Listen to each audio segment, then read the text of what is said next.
today we're looking at Isaiah 40. And Isaiah 40 is a wonderful, wonderful chapter, as you'll see right away as soon as you work on it. But it has a really interesting context. Remember, context is so important. The timeline tells us something about that context. So let's pop over first to the timeline. So I want to share that. And I'm just going to do a screen share. All right, get rid of that. And let's go to the context, which would be here. Oh, I forgot to do outline. So we need to do the outline now. So let's do it. So we're going to do bobwetmore.com. And we're going to go to the Old Testament.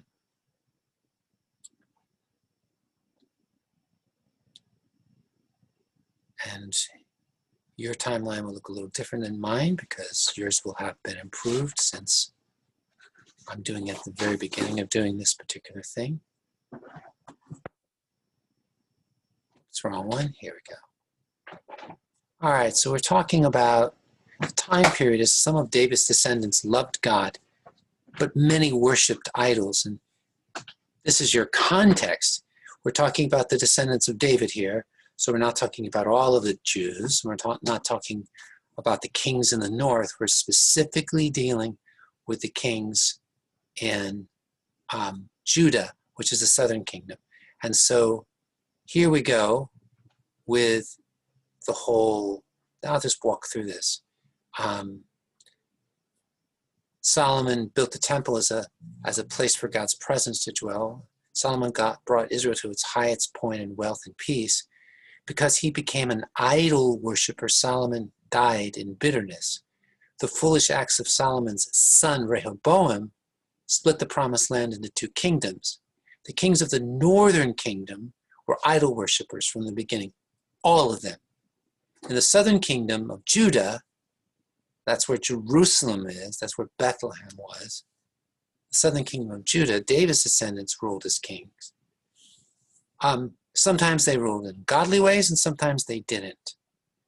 And so God sent prophets to warn these kings, but the kings didn't listen. One of the prophets that God sent to warn the kings. Not all the kings were bad. Not all of them were bad. One of the prophets God sent to the kings was Isaiah. I'm going to usually call him Isaiah. Some people call him Isaiah. I'm not really. In America, we say Isaiah. So we learn about this person, and this is the context that you need to understand when you're looking at this study. So many people consider Isaiah to be the greatest prophet of the Old Testament. His prophecies about the Messiah, they're totally amazing. And he predicted all these things about the Messiah, and it's a really remarkable book. In addition to that, some of Isaiah is kind of strange because it's talking about God's judgment of nations. But Isaiah really has two parts to it.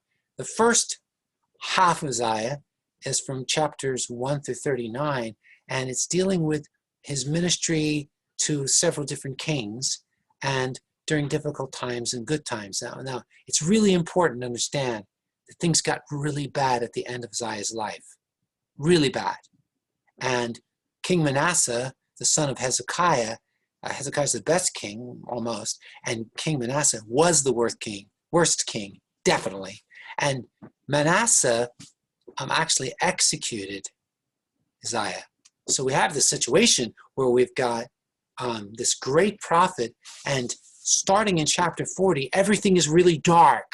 Everything is really scary because there's persecution going on.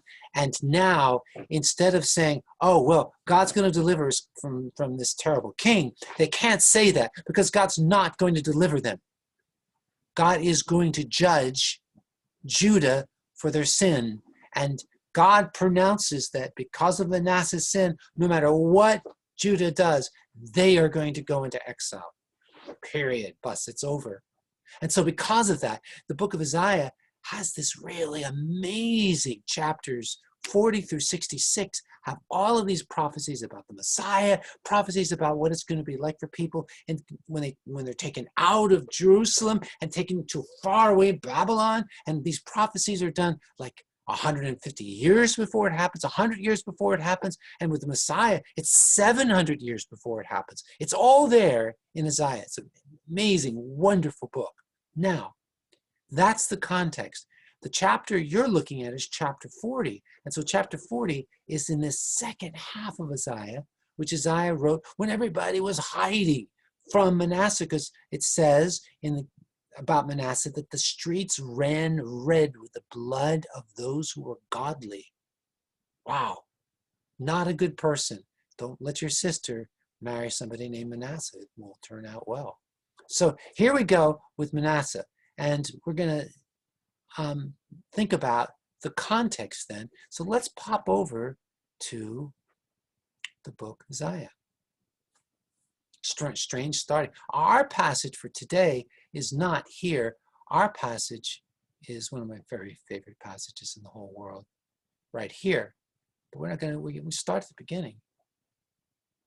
And it starts off by saying, comfort. Comfort my people, says your God. Speak tenderly to Jerusalem and announce to her that her time of forced labor is over. Her iniquity has been pardoned, and she has received from the Lord's hand double for all her sins. Well, when does that happen? Well, it doesn't happen for a long time. And in one sense, it happens 150 years after this. But for the people who are hiding, for the people who are afraid, people who are being persecuted by Manasseh and his soldiers, because there are some people who refuse to worship idols, for those people, these words are incredibly encouraging. Comfort my people, says your God.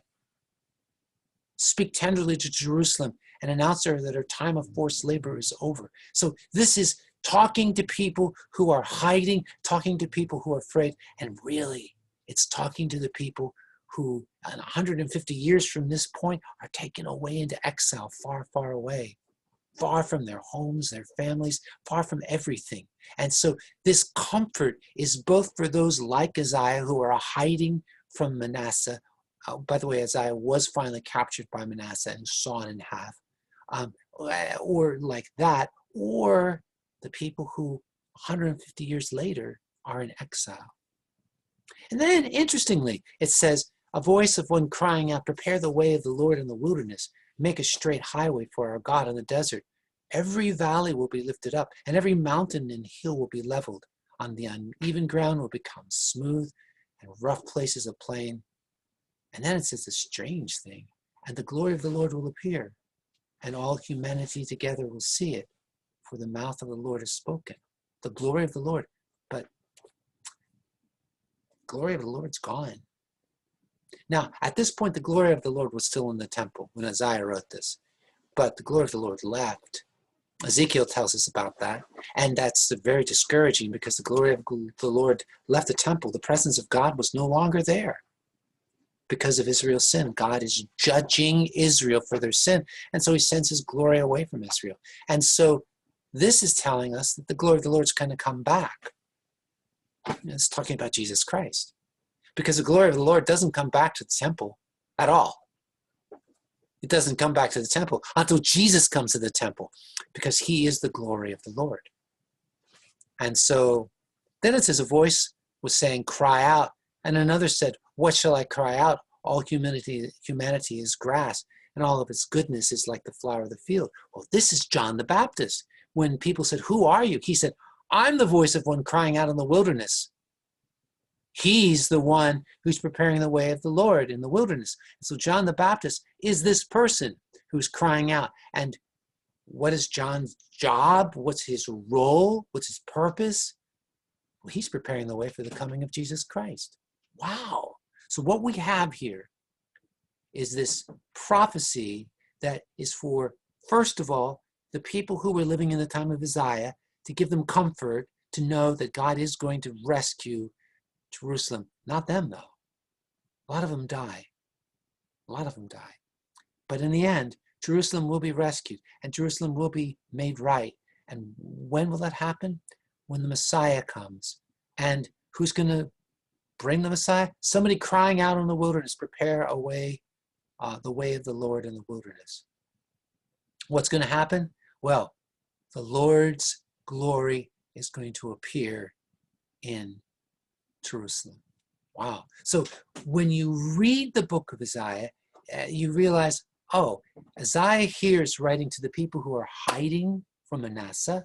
Isaiah is also written for the people who are going to be in exile 150 years later. And then Isaiah is also written for people when Jesus Christ comes. Oh, there's three different audiences, three different groups of people are going to be ministered to this. And it also ministers to us as well, because in a sense, we're also in exile because our home is the new heavens and the new earth. And we're definitely not there yet. There are lots of lovely places that you may live or have been to, but it's not the new heavens and the new earth. And so even we are in exile when we wait for the return of the coming of the glory of the Lord Jesus Christ.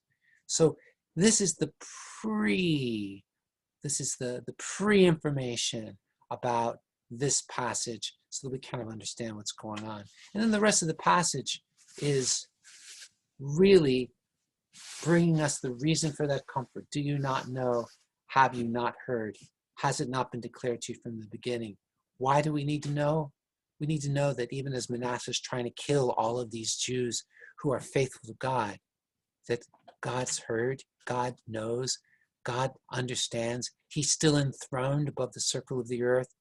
Its inhabitants are like grasshoppers. See, God is in control. He's the Lord of everything.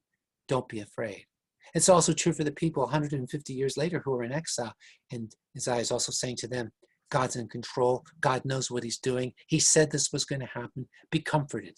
And then also to those people in the time of Jesus, when Jesus was crucified, God knows, God's in control. He'll take care of everything. And then to us today as well. So it's really something that speaks to a lot of different lives over a lot of different periods.